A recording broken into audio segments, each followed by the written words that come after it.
On today's episode, our company is actually headquartered in Copenhagen. And, even in that very high trust society, they felt the need for a tool like Trustpilot that helps people understand and engage with trust more deeply. So I think as it pertains to us, we see trust being something that is really problematic out there in the world. welcome to SuiteTalk, an active share series that taps into the minds of top business leaders. I'm your host, Hugo Scott Gall.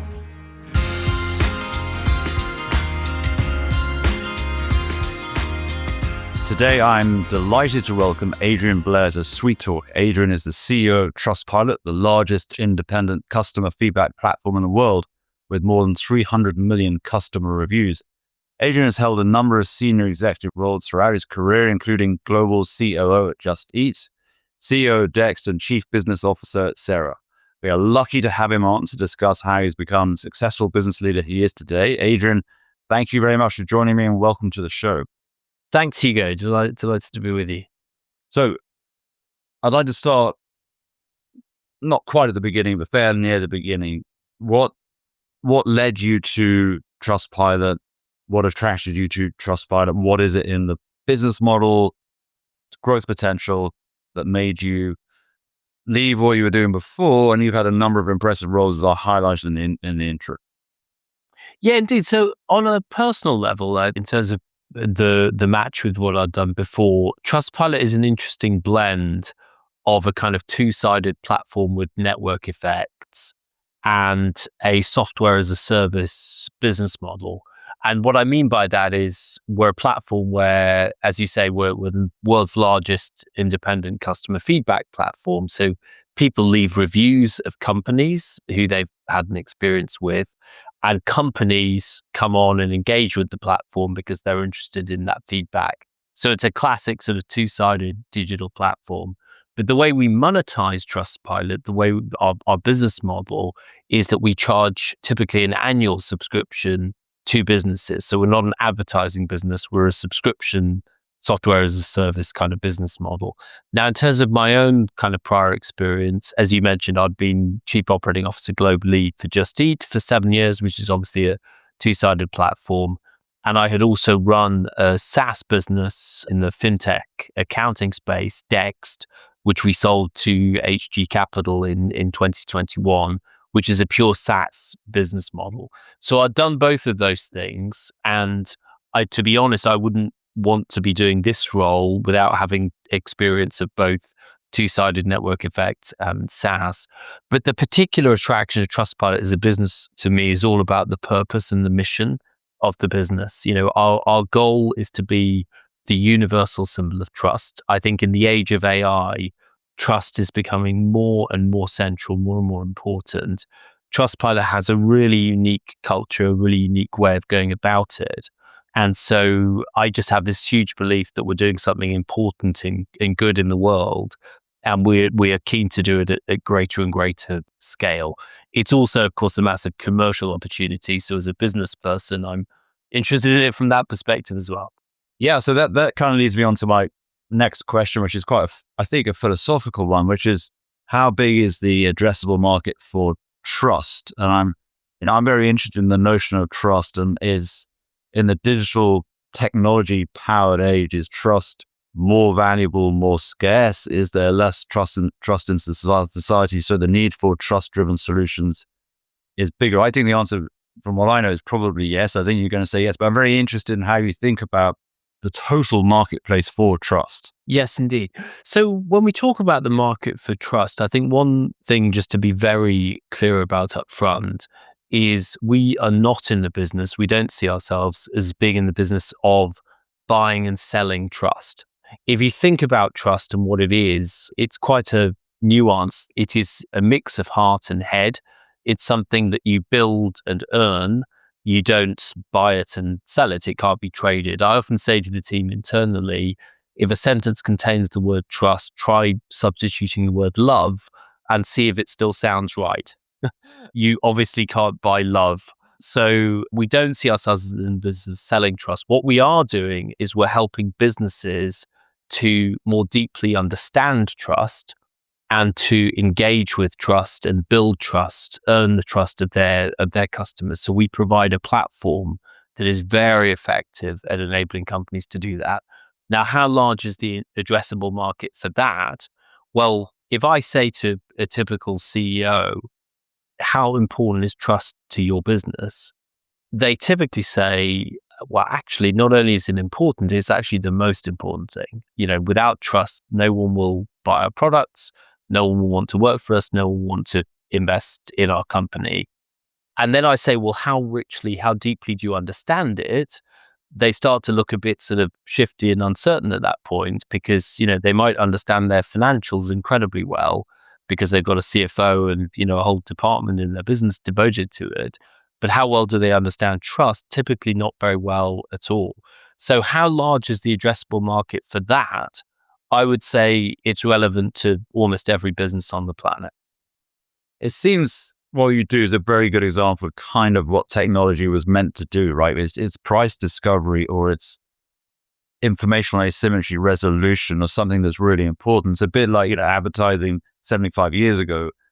It's helpful, but I did. Like the famous, 50% is good, but I don't know which.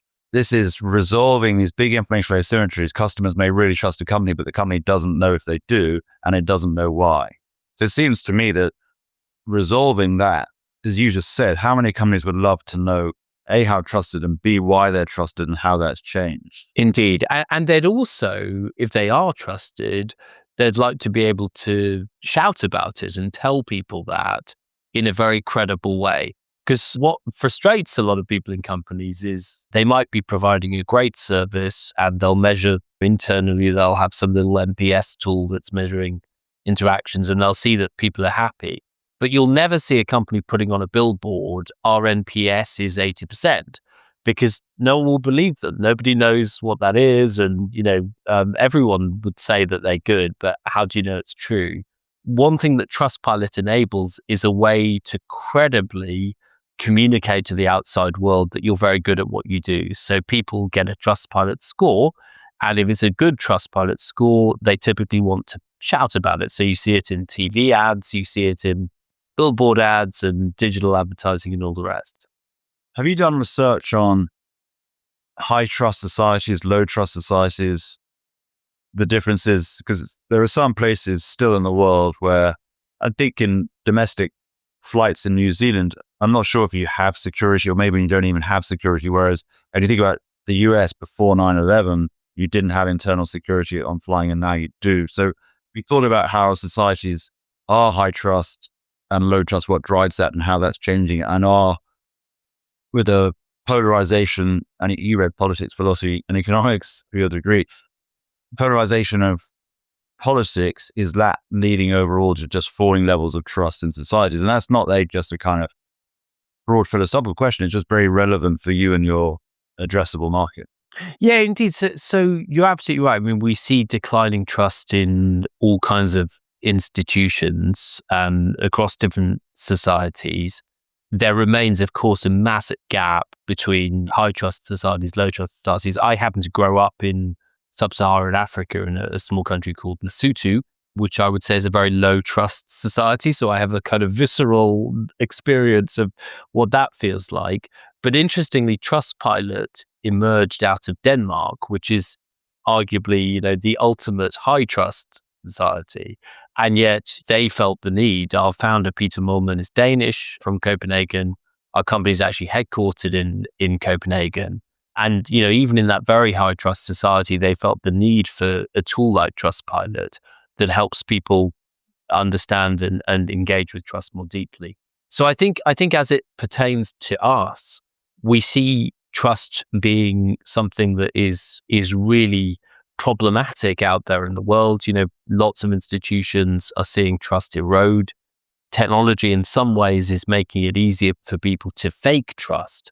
So having this trusted place, building what we call the universal symbol of trust, and using technology, using AI to do that more effectively than ever and to do it at greater scale than ever, I think is just becoming increasingly important over time. So I guess tribes have always been built on a number of things, probably some degree of homogeneity, similarity, and maybe some sort of filtering around skills, but certainly trust sits in the middle of most tribes, I would argue. That's right. I mean, there's a phrase you've probably read, "Sapiens" by, I probably can't pronounce his name right, but Yuval Harari. Harari, yeah. Yes. And there's a phrase in that book where he says, "Without trust, society collapses." And I think that is totally true. I mean, if you think of, there's an old Chinese saying, I think, which is that you've got three things, food, weapons, and trust. And which two would you sacrifice? And the answer is food and weapons, but trust is the one that you just got to hold on to. If you think of Britain during the Blitz, there wasn't enough food to go around, but you had trust. And that meant that you could have a rationing system that actually worked, and, people could kind of get through it. So trust is ultimately at the center of everything. And it's that hidden ingredient without which no business can be successful. Can we talk a bit about scaling and growth? So, you were CEO at Just Eat, which is a business that scaled and grew. When you look at your business now, do you want to scale and grow? I mean, it's an obvious question. The answer is yes, but how do you do that? Like, how do you think about the limits on growth? What's too much growth? If you don't grow, if you're not moving, then you die. So you've got to grow and you've got to scale, but these are easy things to say. Every podcast talking about kind of VC investing, so scaling, but easier said than done, I would imagine. Indeed. And I think the right answer to this question depends on the industry that you're in, the competitive dynamics. It depends on network effects and how those work. So in the case of Just Eat, the right answer in that business was to throw a lot of capital at it and to establish number one positions in each country where we operated as quickly as possible. And the reason for that was there was a very clear, first of all, it was an incredibly competitive sector. In the early days, I joined Just Eat early 2011. There were hundreds of businesses around the world with exactly the same business model, getting funded from VCs, all trying to do exactly the same thing. There was a huge gap in the economics between being the number one player and being the number two player. So what happens in a situation like that? Well, everyone is in a desperate scramble to become the number one. And it's like a knife fight. Whoever emerges as number one is just going to get much better economics, and that position will sustain itself. So it's like a knife fight in dozens of countries around the world with all these people desperately trying to be number one. Now, we were successful in 12 out of our 13 markets at establishing the number one position. And it was on that basis that we could ultimately, grow and become profitable and get into the FTSE 100 and all that kind of thing. So in that case, that was definitely the right kind of position to go for growth almost at all costs and to do it very, very quickly and put huge pressure on ourselves to get there. If I contrast that with Trustpilot, we're in a very, very different position. So we, I think, are in a space where we can have more patience, where growth kind of grows. We depend a lot on the reputation of the brand, on Trustpilot being known and recognized. And that's something that builds gradually. We don't have a business model that lends itself to massive consumer marketing campaigns of the kind that, we would have done at Just Eat, let's say. It emerges more from B2B adoption, and as more businesses invite their customers to write reviews and include us in their advertising, the brand gradually becomes better known. So in the UK now, we're known by 9 out of 10 adults in the UK. We get globally more than 70 million people a month using our product, and that, those numbers are increasing all the time.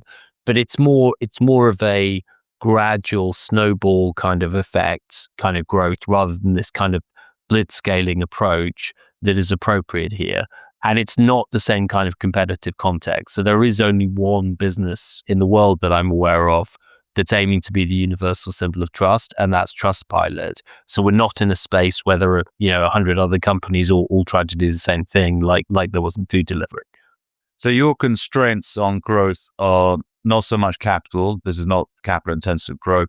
It's more the network effect, and it's more awareness, and because you're B2B, it's awareness, discovery, onboarding. Is that a good summary? That's right. And it's growing B2B adoption. So B2B SaaS, particularly at the enterprise end, which is our largest segment, isn't a kind of blitz scaling kind of model typically. Businesses need to understand your tool, they need to adopt it, sales cycles tend to take a few months. So it's the kind of thing that by its nature sort of builds over time. So healthy, but not the kind of, blitz scaling kind of growth rates that, we used to see in food delivery, where I remember giving someone a hard time because their country only grew by 80% year on year. And, we thought it should have been growing by 150. And in that world, 80% was like not an acceptable result. And people, how much human capital is a constraint on growth? Do you, how many people do you need? Do you have enough people? We have about 1,000 people globally. We are hiring, so we've got open positions across all kinds of different things. We are finding that AI is enabling us to do more and more with the great talent that we've got. So, headcount is not growing anywhere near as fast as the top line of our business. And that means that we're delivering operating leverage over time as we grow. Yeah, I was going to ask you about AI. Threat, opportunity is probably a bit of both. I guess the fake reviews, and AI help you on those. But as you just said, AI should mean your revenue per head growth accelerates versus history. Well, look, we definitely see it much more on the opportunity side. I mean, first of all, as you say, in terms of detecting fake reviews. So every day we get around 200,000 new reviews submitted to Trustpilot. And we have to make a call using technology, overwhelmingly using technology, about whether those reviews are genuine. And we found that, with the capability of AI, we're now doing a better job of that than we've ever been able to in the past. And obviously we're getting better and better at that all the time. So in that sense, AI is a particular opportunity for Trustpilot, but we also, of course, see applications of AI throughout in terms of how we actually run the business. And we're having a lot of fun with that, experimenting with different use cases. Every employee at Trustpilot has access to Gemini, integrated into our Google Workspace. And, every day we're sort of finding new ways to deploy and use it. Have you so far been overwhelmed, underwhelmed by AI's capability, accessibility, what it can do for you? I've been really impressed recently by the capability of the cutting edge models. Gemini 2.5 Pro, GPT-03. I mean, if you actually get into what these tools can do for you, I'll give you a little example. I was visiting a customer recently, and as part of my sort of research ahead of the meeting, I opened their annual report. This is AO World, the white goods delivery company in the UK, phenomenally successful, customer-focused business. And I opened their annual report. The first line pretty much of their annual report referenced Trustpilot, and it referenced their Trustpilot reviews and how good their customers were. And I thought, great, I wonder how many other public companies are doing the same, are referencing their Trustpilot reviews in their annual reports. Now, in old world, I would probably have asked some analyst to go and download all the annual reports and read them and find mentions of Trustpilot. I use Gemini to do this and just put in a prompt about, please check out all the annual reports, look out for quotes mentioning Trustpilot. And it turns out there are more than a dozen listed businesses in the UK where they're including their Trustpilot reviews in their annual reports. And of course, Gemini finds that in a couple of minutes. I'm just really impressed at how much these tools have improved just in the last sort of 12, 18 months. That's interesting because obviously that is a very real debate, I think, across the economy, but certainly within the investment industry, like how useful are these tools? And there's certainly a reasonably well-populated school of thought is that there's been massive overinvestment and it's going to be a bit of a dud. It actually really can't do that much. So it's interesting why you have to say... Well, look, I mean, I can't speak for how much the hyperscalers are choosing how many billions they're choosing to put in. But I mean, the way I look at it is, put it this way, this is the worst they will ever be, right? They're in 12 months' time, they're going to be whatever they are today, they're going to be way better. When you look at what's going on with chips and all the roadmap that, NVIDIA, TSMC et al. Have of how chips are going to get better. I mean, it's extraordinary, the improvement that we're going to see in chips and the capabilities there. So I think every element of the stack you're just seeing very rapid pace of improvement from all of that investment that's gone in. I've worked in tech my whole career for, last quarter of a century.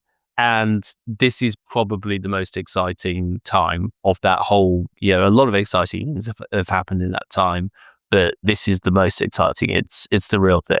Yeah, well, that's super interesting to hear. So can I pivot a bit towards leadership? So I'm always interested in how people make decisions, because being a CEO, being a leader of a business is lonely and very visible, and your decisions really matter. How do you take decisions? Are you a walk in the woods, sleep on it, actually very quick, decisive? Do you bounce ideas off a number of different people? You go to people either inside the company or maybe outside. How do you do it? And when you reflect on it, are you happy with how you do it? How would you change it? So a few thoughts. So personally, I'm on the very quick and decisive end of the spectrum, almost to a fault. And, I have people I've had people say to me over the years, did you have to do that today?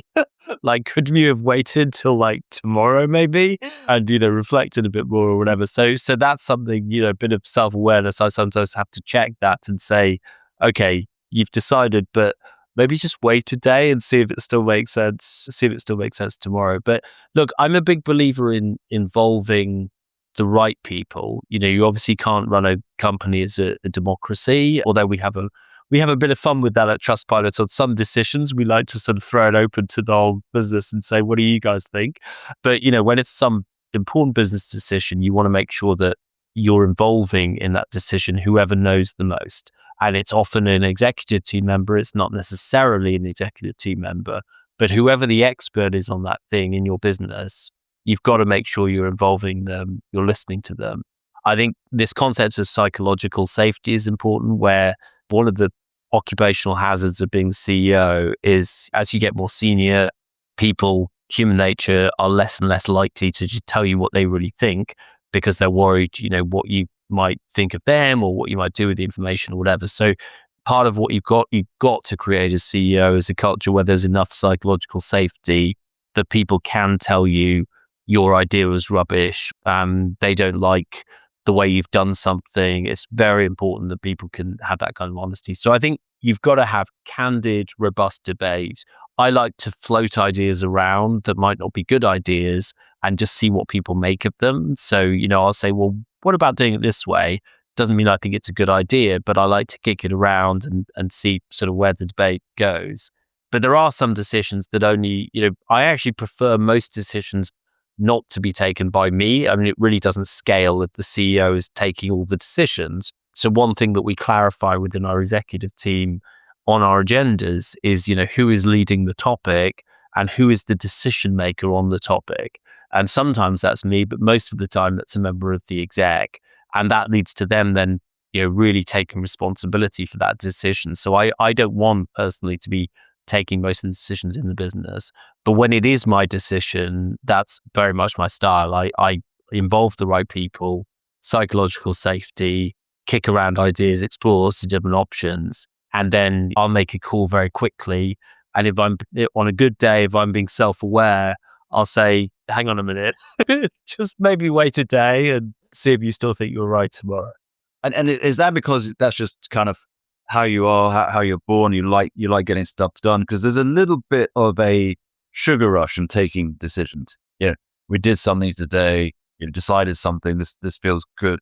So it's interesting what you say about the self-awareness making you think you should slow down rather than speed up. Do you think that's just a little bit of how you are, just how you're made, how you're wired? And is it actually more an underpinning of actually what you believe, that actually procrastination and analysis leads to paralysis kind of thing? So do you actually just better as a leader just to get stuff done and move? I think it's both of those things, but kind of in that sequence. I think, yes, I'm a person who's naturally impatient, low boredom threshold, all those kinds of things. That meant that I felt very at home in the tech industry, where things move fast and change fast. I couldn't work in real estate where you're working on a project for 10 years and your decisions play out over such a long period of time. In tech, there is a much faster pace, and you tend to see that companies that move too slowly get killed. So you've got to be more like the agile, the heartbeat of a mouse, not the heartbeat of an elephant kind of thing. So just get things done faster. And I think, my sort of growing up in a business like Just Eat, where, as I say, it was like a knife fight and the loser got killed, you're very, very motivated to get things done quickly. So I think it does kind of emerge from that sort of thing. But typically, certainly decisions that the CEO makes, it is typically more important to make the right decision than to make the quick decision. If it's something very important, whether it got decided on Tuesday or Friday isn't ultimately the most important thing. Was it the right call? But what you certainly don't want in a CEO, and I've seen this up close sometimes, is where you demand more and more data because you can't make a decision. You've got 80% of the data, but you wait 6 months to get to 90% of the data. And it's like, really, that was probably a total waste of time. So that's a trap that I think some CEOs fall into, but I'm at the opposite end of the spectrum. Do you think it's possible? I think your answer is going to be yes. So you can thread a needle between accountability, psychological safety, proper constructive feedback, and genuine performance management. Yeah, I mean, of course, all of those things are wrapped up. I mean, my favorite book on these kinds of concepts that links them up nicely, I think, is The 5 Dysfunctions of a Team, and Patrick Lencioni.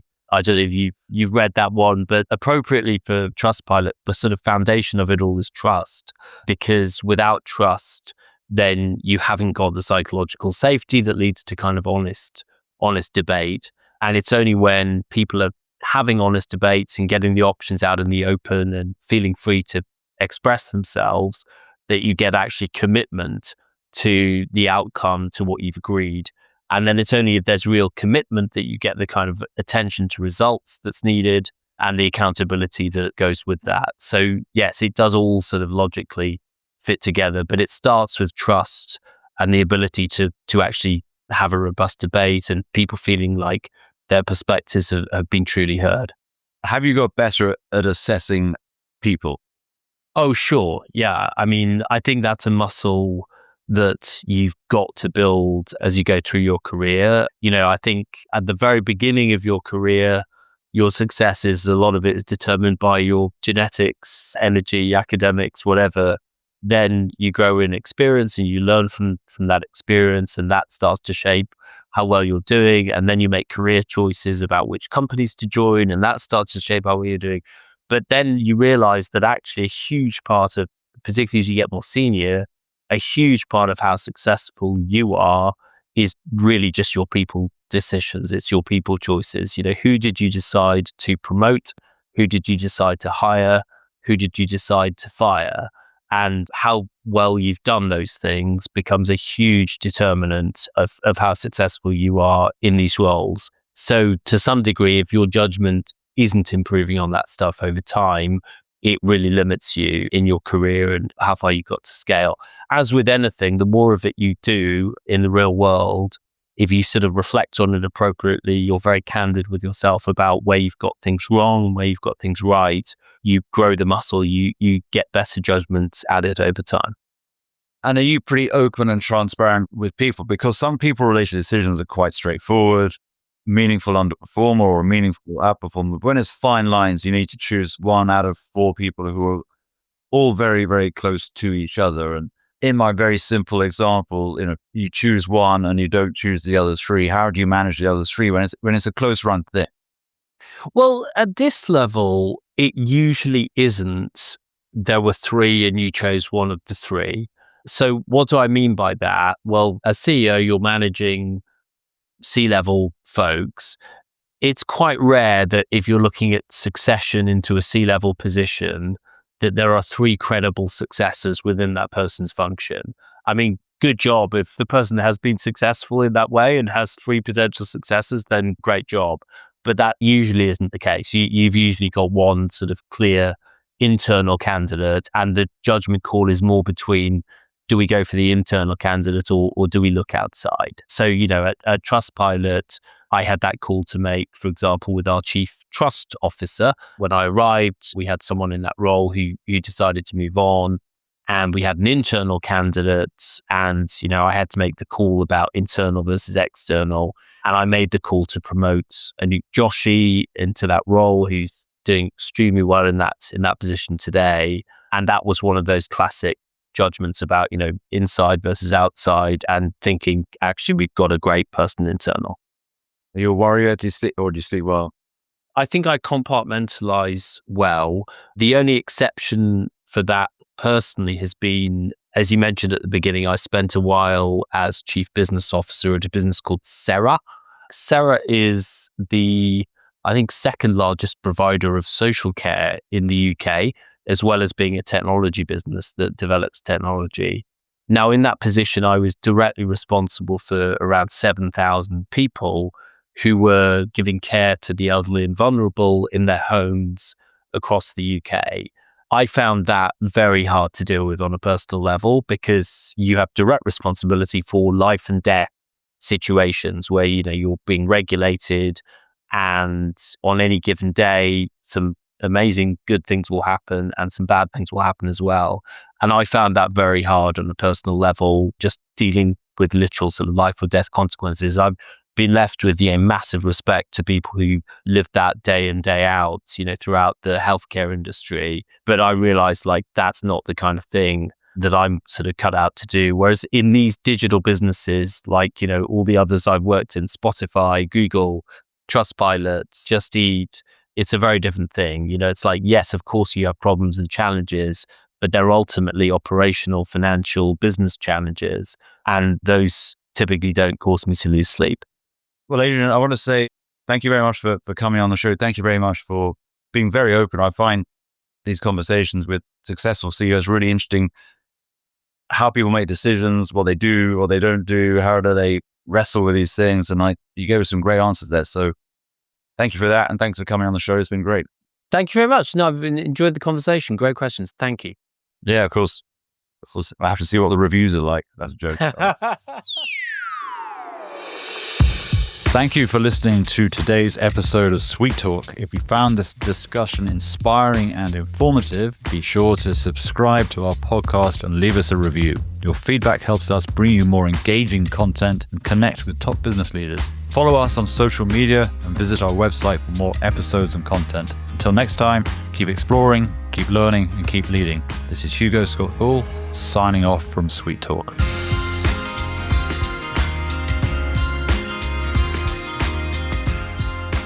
This content is for informational and educational purposes only and is not intended as investment advice or a recommendation to buy or sell any security or to adopt any investment strategy.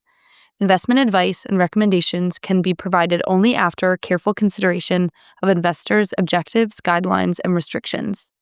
As of the date of this recording, William Blair Investment Management held positions in the company referenced in one or more of its investment strategies. References to specific companies are for illustrative purposes only and should not be construed as investment advice or a recommendation to buy or sell any security. The securities identified and described do not represent all of the securities purchased, sold, or recommended for client accounts. It should not be assumed that any investment in the companies referenced was or will be profitable. The views and opinions expressed are those of the speakers as of the date of this recording and are subject to change without notice as economic and market conditions dictate. It may not reflect the views and opinions of other investment teams within William Blair Investment Management. Factual information has been obtained from sources we believe to be reliable, but its accuracy, completeness, or interpretation cannot be guaranteed. Any discussion of particular topics is not meant to be comprehensive and may be subject to change. This material may include forecasts, estimates, outlooks, projections, and other forward-looking statements. Due to a variety of factors, actual events may differ significantly from those presented. Past performance is not indicative of future results. Investing involves risk, including the possible loss of principal. Any investment or strategy mentioned herein may be not suitable for every investor.